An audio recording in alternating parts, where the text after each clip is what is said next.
tell you an affordable housing policy, because everyone in this room will have a different definition of an affordable house based on their own means. But an affordable housing policy is one that enables an average Londoner earning an average income to get the keys to their first home, which is a very remote possibility in today's climate, but that is what the next mayor must address. It's a third of average earnings. So, for example, if the average earnings in SADIQ is £1,800 a month, the average living rent should be one-third of that, which is £600 a month. And when I define genuinely affordable homes, I mean just that. And that's why I'm the only candidate who's saying I will build council housing again, genuinely affordable council housing, as well as those for shared rent and for private rent and sale. I will build 50,000 homes a year, 10 times more council housing than Boris Johnson has built in the last year. And where will the money come from? And what I will be doing is I'm the only candidate saying I'm going to put money into this. I'm not just talking the talk. One of the first things I'd do if I was elected mayor, on my first day, I'd call up the Prime Minister and tell him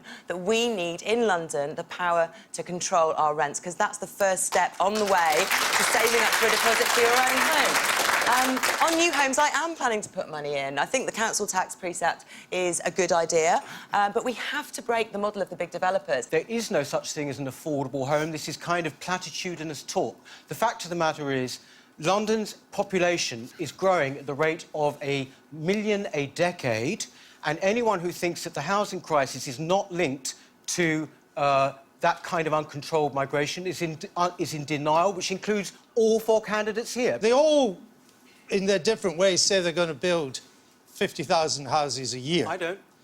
Except for our candidate from UKIP. So 4 out of the 5.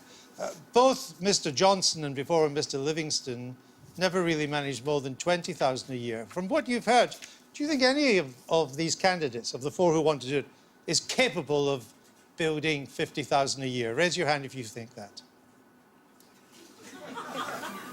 Well, that's a massive vote of no confidence in the housing policies of all the candidates. Let me ask you another question as well. Who thinks it is now going to be well nigh impossible for your children, or if you're young yourself, to get a foot on the housing ladder? Who thinks it's going to be really difficult for your children now?